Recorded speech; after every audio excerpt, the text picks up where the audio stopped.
Welcome to We Have Ways of Making You Talk with me, Al Murray and James Holland, and we have reached the final phase of the Battle of Britain. This is our 6th episode, and finally the Luftwaffe is going to be defeated. But trust us on this. I know in the last episode we said we've got to put yourself back into the moment and not know the outcome, and put yourself in Keith Park's shoes as he feels he's running out of pilots, that we're going downhill and all that stuff. The Luftwaffe is going to be defeated in this episode. Thank goodness. This is the last phase from the 7th of September to the 31st of October, and it's characterised by the Luftwaffe switching to bombing London. Which happens on the afternoon, of course, of Saturday, the 7th of September. Yeah. Black Saturday, as it becomes known in England. And it's 300 bombers. Tom Neal in 249 Squadron, he scrambled at 4:30 in the afternoon. 18,000 feet, they see flak bursts and Heinkels, Dorniers, and above them the fighters. In they go, tally-ho. And Tom feels like that he's a gnat, basically, coming in against the hide of some vast creature, because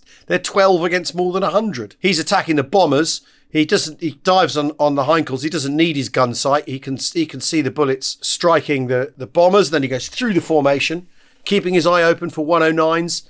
And then the 109s pounce on the fighter command fighters as they pounce. And incidentally, this is Ulrich Steinhilper and co. Right, there we are. So our protagonists meet, and he spots a yellow-nosed 109 coming towards him from the right. Tom turned towards it and fires, then gets on its tail and fires again. I fired again and again. A few bright strikes, a brief puff of dark smoke, a thin plume of white. Then momentarily a small puff of debris exploded into the air. It was dying, like an animal mortally wounded. It fell away, the angle steepening, the trail thickening. I let it go to its death, watching.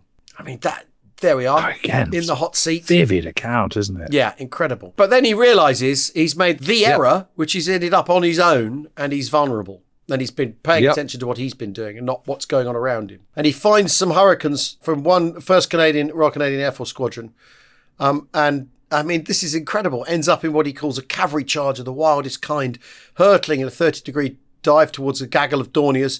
His Hurricane screaming. That's interesting, isn't it? He's in a Hurricane Squadron who'd been deployed to attack the bombers, as we've said. Park has developed this response, and he feels he's in a diving gannet. The Thames is below him, pillars of smoke rising into the sky. Once he's done that attack, he turns and heads for home. Get the aircraft down on the ground, get it checked over, and then whoever's going to go next, if they go next, can go. Yeah, and I mentioned that Ulrich Steinhilper was flying, and he can see London burning.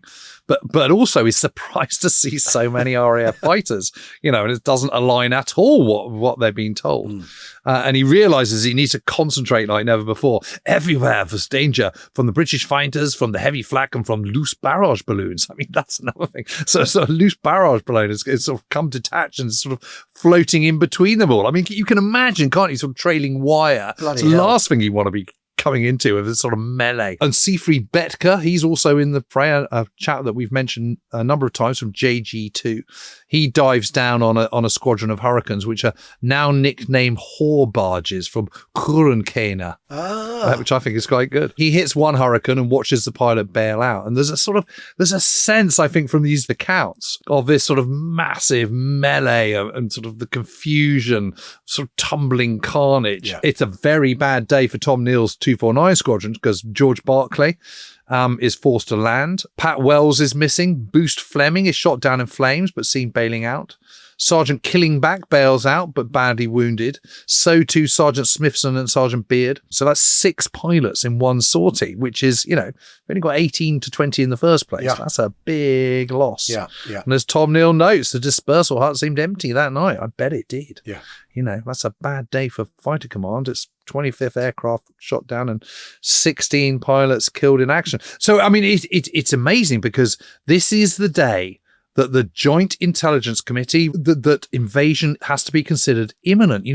Hundreds of invasion barges have been photographed in the Channel ports. Stukas reported moving to the Pas-de-Calais. 4 German spies caught landing in rowing boats on the southeast coast and confess they're there to report on troop movements. I mean, tide and moon conditionings are good on the kind of around the 8th to the 10th of September. So it all seems to be pointing to one thing, and now with masses of bombers over London, the chiefs of staff accept the JIC advice and issue the official alert. It's incredible, yeah. Particularly given what we know is going on the other side of the channel, where it's prevarication and chaos and everyone arguing over what they want to do rather than listening to anybody else. So the Army's at 8 hours notice. Alan Brooks, Chief of Staff, he gives an immediate action to all troops in Eastern Southern Commands. And at 8:07 p.m, Brooke actually issues the signal Cromwell that troops should go at once to invasion battle stations that evening. It's issued to everyone, to the Home Guard as well. But it is only a warning. It's not a signal that the invasion started. It No. is just an action stations. Yeah, but given what's going on in the skies, people think, well, okay, it's kicking off. There are reports of German paratroopers, which I think is absolutely amazing. Well, it's down to Emmen, isn't it? Of course it is. Earlier in the summer, you'd had that whole thing about Fallschirmjäger disguised as nuns and all that sort of stuff. That kind of mad nonsense. So it's little wonder that people are twitchy. The Royal Navy Patrol Service gets out and has a look. It's a febrile moment, isn't it? It's the truth. It's edgy. Yeah. And Park jumps in his Hurricane to have a look that afternoon. I think, isn't he amazing? He realises that the Luftwaffe, now that they've turned their attention to London, he'll actually be able to give the air bases some respite. He knows they really do need it. Biggin Hill's been smashed up, as we said in the last episode. It's in a terrible state. On the 7th of September, 92 Squadron are posted to Biggin from Pembrey, and Tony Bartley is a late arrival. He's been on leave. He gets there. He arrives in Anson and he sees it's completely smashed up. There's roughly patched craters. There's wrecked buildings. You know, it's shocking to him, isn't it? Because of the state of the place. Yeah, completely. And he sees his old mate, his great friend Brian Kinkham, who's the flight commander, and says, "We shoot Huns all day, dear boy, and get bestiary drunk at night." For all that, they've been under immense pressure, and the station has really, really been smashed, and the stores have been smashed, so everyone's just been out pilfering a bit. Some light pilfering going on, people helping themselves to whatever they want. Just as they've had this conversation. I love this story. It's so funny. Absolutely amazing. The flak opens up, and a lone Ju-88 emerges through the cloud and then disappears again. And Bartley says to Kinkham, "What should I do?" And Brian Kinkham says, "Just put on a tin hat and strike a hostile attitude." Really? Yeah, and there's this moment where Bartley sort of goes that he's got this Ford V8, but the others have been driving it while he's been away on leave. And it's been wrapped round a tree by Norman Hargreaves. So Tony said, "Well, I'm going to fix him for that." And Brian just goes, "Been fixed already, poor chap." God. You know, Yeah. he's gone. Yeah. You know, so there's some other changes because Bob Stanford Tuck has been posted to 257 Squadron. That's part of this shifting around of experience that Parker's introduced just on the 7th of September. So remember, this is the 13th of September. So these changes have already happened. Yeah. 2 others have been shot down and wounded. There's a new CO, Squadron Leader Philip Sanders. But he's accidentally set fire to himself with a cigarette lighter. So he's hors de combat.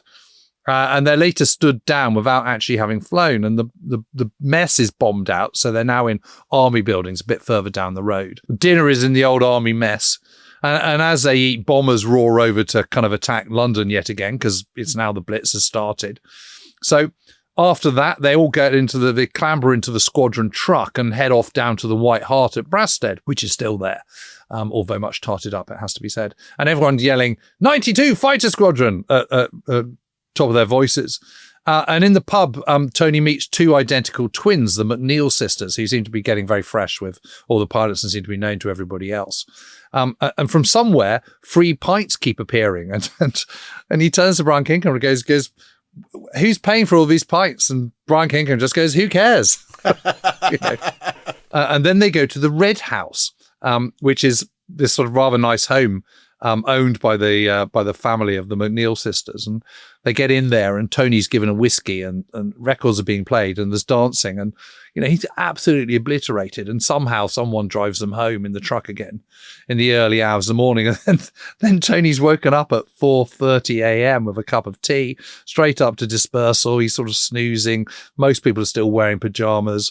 You know, and he's later scrambled 3 times that day. You know, one thing we haven't really talked about a huge amount so far is, you know, what it's actually like being a pilot. You know, it is very early starts and there is a lot of sitting around.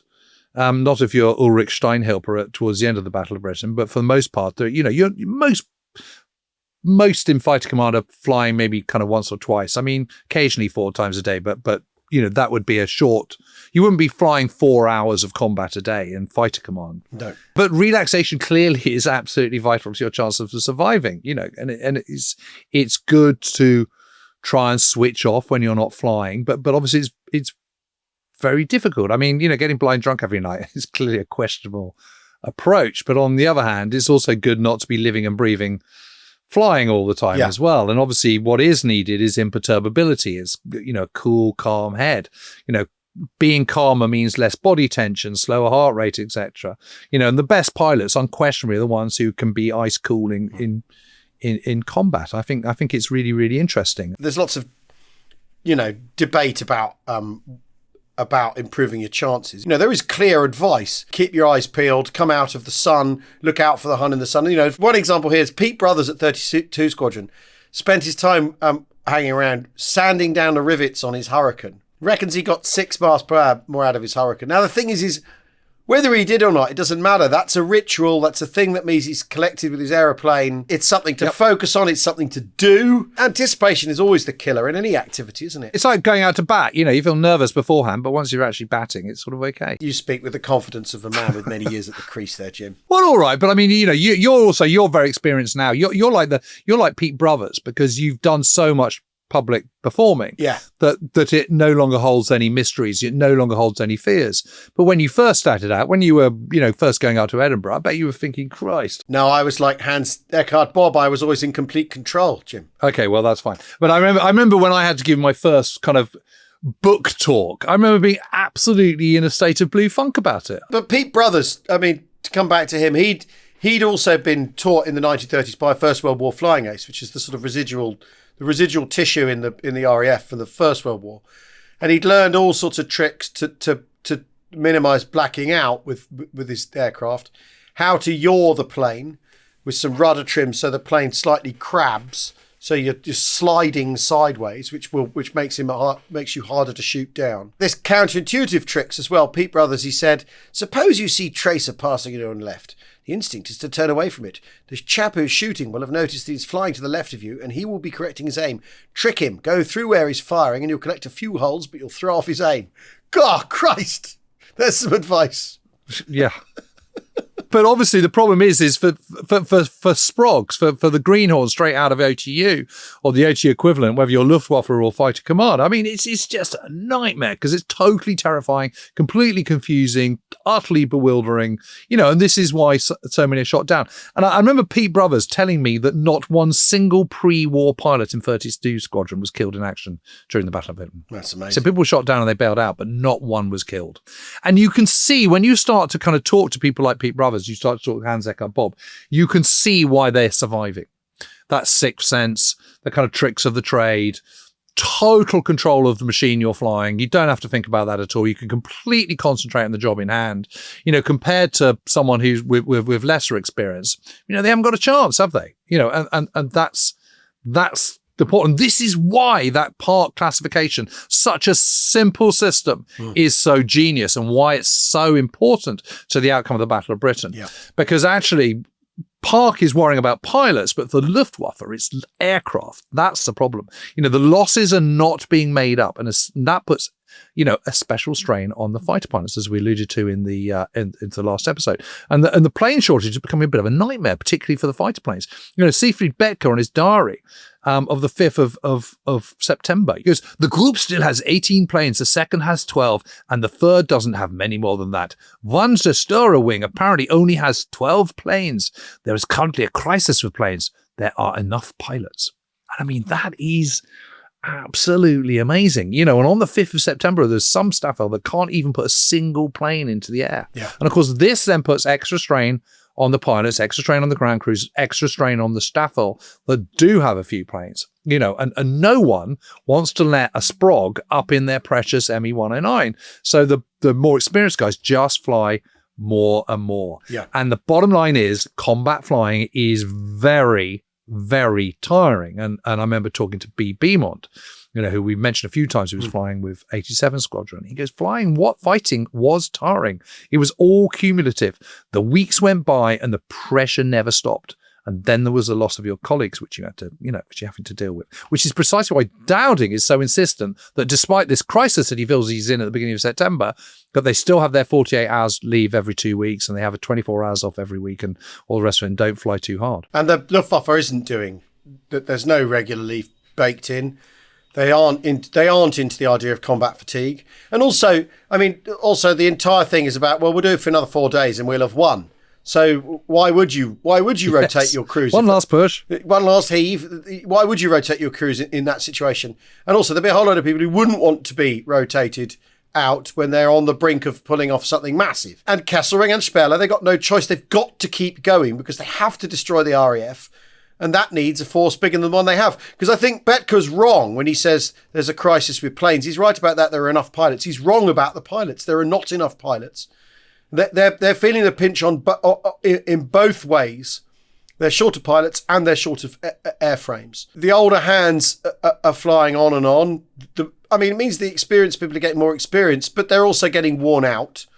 And so you do see guys expert and being shot down. And also they're flying when they shouldn't be. Yeah, exactly. Because they have to fly. Steinhilper, it's interesting, as he said, we began to feel the fatigue and the tiredness that comes with living under constant threat.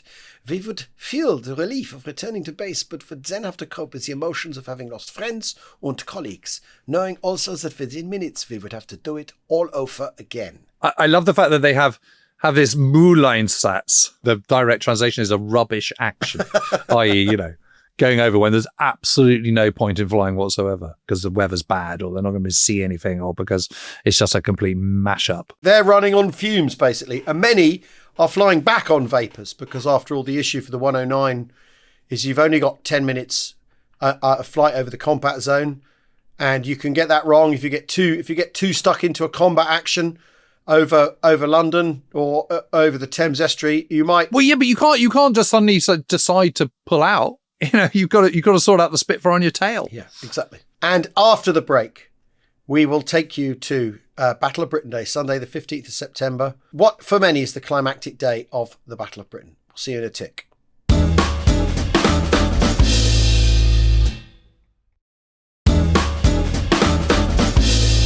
Welcome back to We Have Ways of Making You Talk, where, like an enticing plump cherry dangled on its stalk, we have offered you Battle of Britain Day, and not just that, the end of the Battle of Britain. That's what we aim to do in this episode, isn't it, James? Although there is to come a bonus episode about Douglas Bader and the Big Wing controversy, because we don't want to just slide by that, because although within the context of the Battle of Britain, it's not particularly important, it's hugely important for the fate of Fighter Command the following year in its own way, and it's a fateful sort of episode of internal politicking that we wanted to look at. And also we want to look at Douglas Bader because he is an absolutely completely amazing, extraordinary person. But what we're going to do first is actually look at what really happened on Sunday, the 15th of September, and try and separate some of the mythology around it from the reality.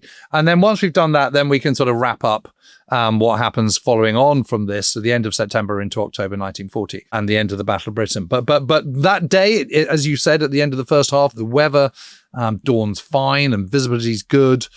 Cloud develops steadily over southern England as the morning wears on, however.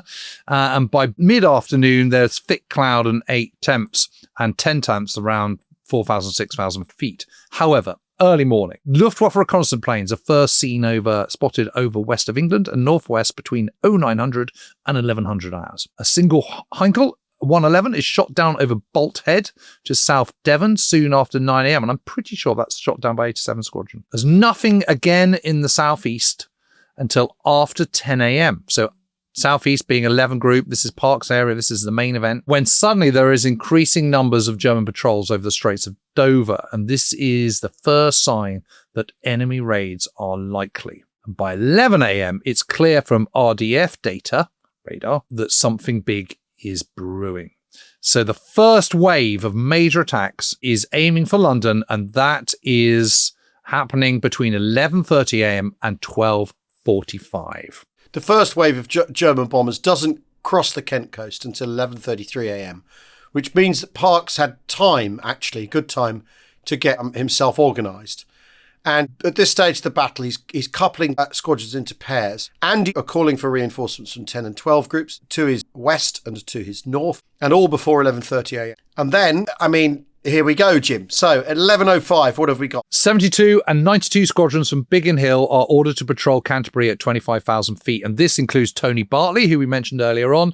He takes off. He sees London swathed in low mist, which is largely caused by the fires of the previous night. He can see the sort of silvery twinkle of barrage balloons. And as he climbs higher, he can see the silvery snake of the Thames and all the rest of it and climbs up. And of course, again, in 92 Squadron, you're one of only 12 flying at that particular moment. So, you feel pretty vulnerable when you do spot the enemy when it comes over. 11:15, 229 and 303 Squadron. So this is the Kosciuszko Squadron, Poles from Norfolk, are ordered to patrol Biggin Hill at 15,000 feet. So in other words, protect Biggin while 72 and 92 Squadron are up over towards Kent. 11:15 also scrambled are 253 and 510 squadrons from Kenley, which is nearby to Biggin Hill, which is also ordered to patrol Maidstone at 15,000 feet. Again, these are Hurricane squadrons. 11:15, 17 and 33 squadrons from Debden ordered to patrol Chelmsford at 15,000 feet.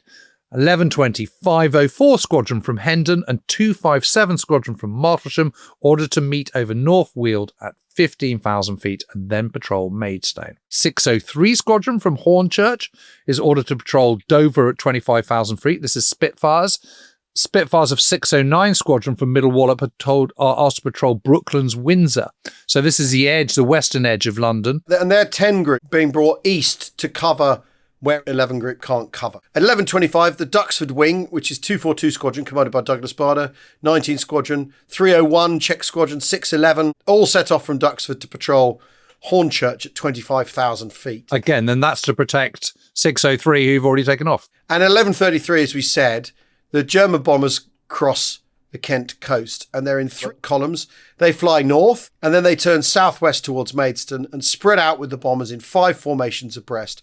Most of them are Dornier 17s from 1 KG-76, and they're supported by 2 Gruppen of fighters, which is 6 Squadron Staffeln, although, as we've explained, these are smaller squadrons than the RAF squadron. At 11:35, 249 and 46 squadrons from North Weald are ordered towards South London. This is the pictures developing for Park in his command centre as he's seeing more, as he's getting more from the Observer Corps, and the pilots reporting what they're seeing now as well. You've got that added into the mix. The point is to just peck away at the German formation as much as possible all the time, to give them no let up whatsoever, to sort of drive them away from London. That's the point of it. Chase the escort away so that you can attack the bombers so you disrupt the bomber formation. It's as simple as that. 11:40, 1st Squadron Royal Canadian Air Force, 1 squadron deploy from Northolt and 605 from Croydon. They join over Kenley. At 11:40 at the same time, 41 Squadron from Hornchurch are ordered to patrol Gravesend. 11:42, 66 Squadron from Gravesend are ordered into the air. So there you go, that's the overlap there. Mm-hmm.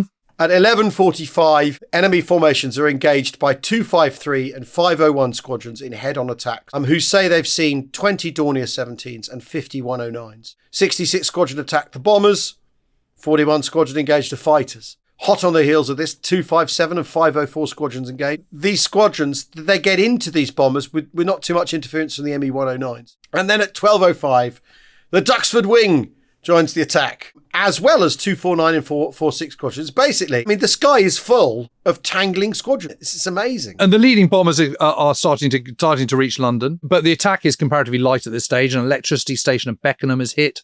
Bomb falls in the garden in front of Buckingham Palace, and 2 bridges across the Thames are damaged. But otherwise, the bombing is sporadic over South London. The bombers are left to fend for themselves, and they head west while the ME 109s turn to engage the Spitfires of the Duxford Wing and then turn for home, heading back along the North Kent coast. So the squadrons from Norfolk also attack the retreating ME 109s. The attack is roughly handled, and the enemy formations are harried from start to finish. And there are many, many more British fighters in the air than there are Luftwaffe aircraft. So Fighter Command loses 14 fighters and a further 5 badly damaged, 7 pilots killed or missing, and 4 pilots wounded in that one. And then there is a second wave. This is a second major attack. So at 13:45, the first signs that the Luftwaffe is massing as Chain Home, RDF, starts to pick up the signals. At 1400, 222 and 603 squadrons from Hornchurch, ordered to patrol Sheerness at 20,000 feet, so they're Spitfires. At 1400, 17 Squadron and 257 squadrons from Debden, ordered to meet over Chelmsford at 15,000 feet, so they're Hurricanes. 249 also at 2 p.m. from North Weald, and 504 from Hendon, ordered to meet over Hornchurch. Same time, 2 o'clock, 605 squadron from Croydon and 501 from Kenley, ordered to take off and meet near Kenley at 25,000 feet. 1405, Luftwaffe formations start moving west. And so it goes on. 3 more squadrons put into the air at 2:15. 238 squadron from Middle Wallop, ordered to patrol the base, then to Brooklands and Kenley. And by 2:15, almost all of 11 groups, squadrons are airborne. So it's pretty methodical, isn't it? And again, it's staggered. What the Dowding system is all about is management and control of the airspace.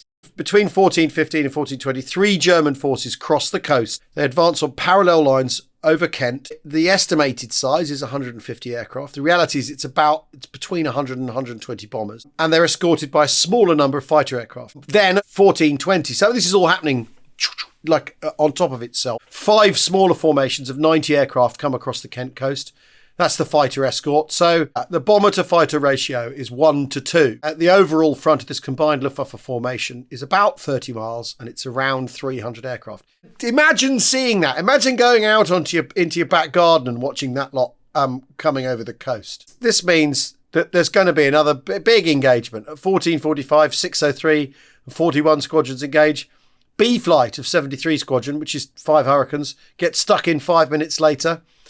And between 3:10 and 3:15 that afternoon, Luftwaffe formations are under constant attack from different units coming at them at different ways. The Germans might be offering a maximum effort, but so is fighter command. At the same time, you've got bombs falling on London.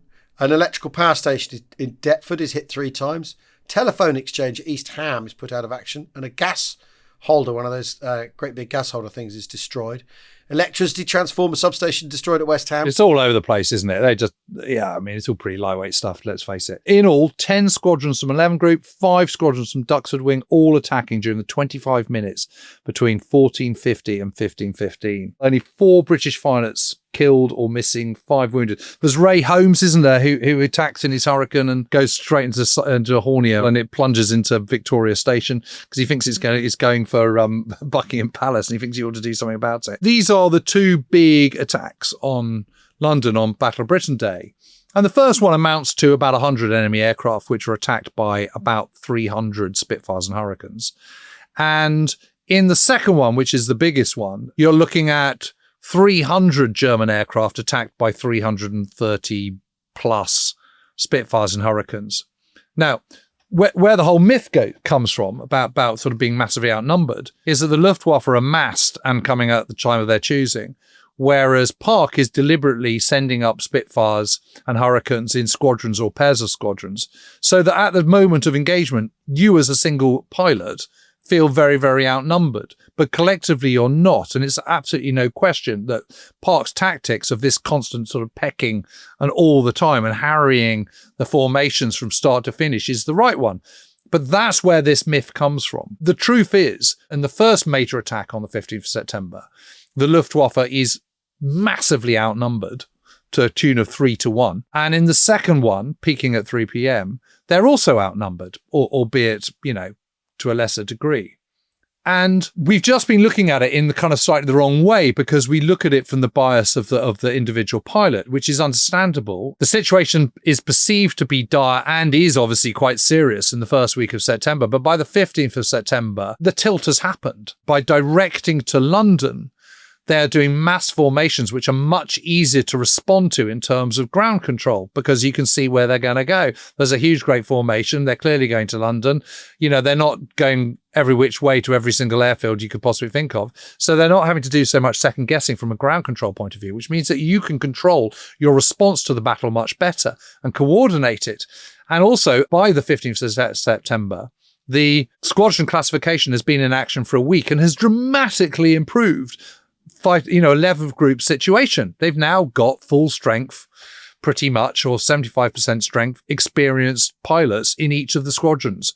And that makes a massive, massive difference. And as we know, the strength of the Luftwaffe by this point is depleting massively because their aircraft production is not outstripping the losses. The losses are outstripping aircraft production. And the truth is 2 days after this, Hitler decides to postpone temporarily Operation Sealion. They are absolutely dramatically losing the edge. The irony of ironies is that the only 4 days of continually good weather take place at the end of September. And they're pretty big battles. I mean, you look at the major air battles on the 27th of September, RAF lose 20 pilots and 28 planes, Luftwaffe lose 81 crew and 57 planes. I mean, those are not small numbers. The offensive sort of churn after Battle of Britain Day matches anything that's happened in the months before September the 15th. And they're attacking the right target. On the 25th, they go to Filton to hit aircraft factories. They attack Plymouth and Portland. Friday the 27th is a major day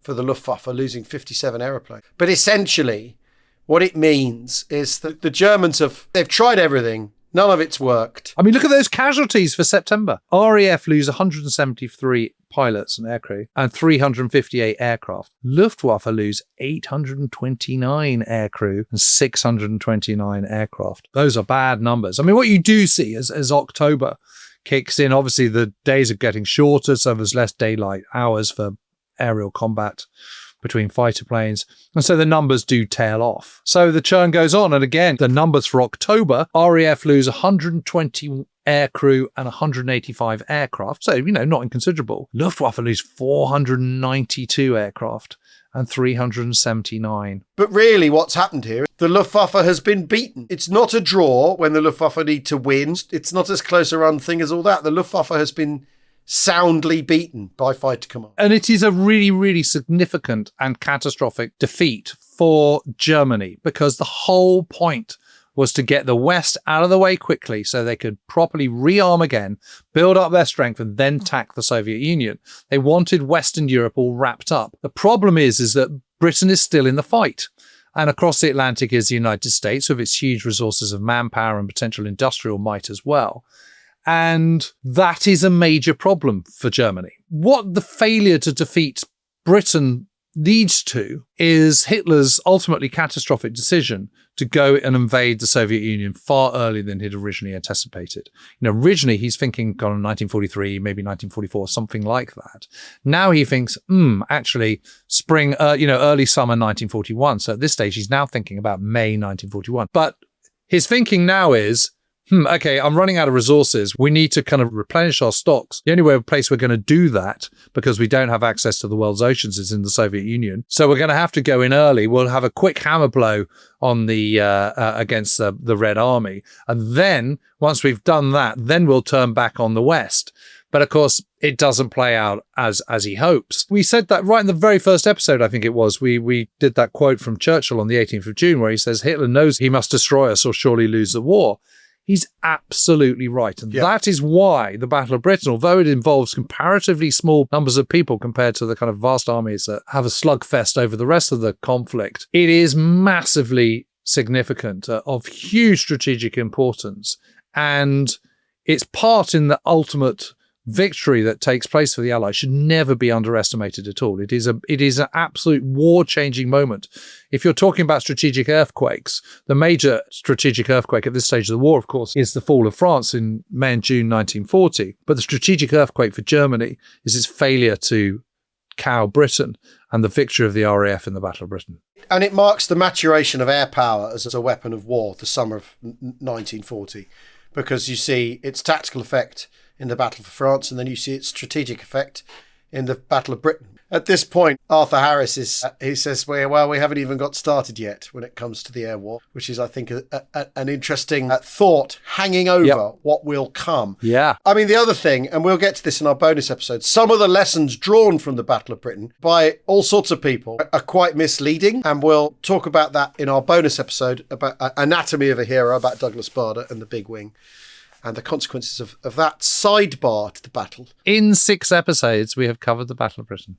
We've done it, Jim. Thanks, everyone, for listening. We hope you enjoyed that. There's tons to come this autumn as we get into it, because let's face it, this is a bottomless pit, the Second World War. It's like the most richly stuffed sausage. We will see you soon. Thanks very much for listening. Cheerio.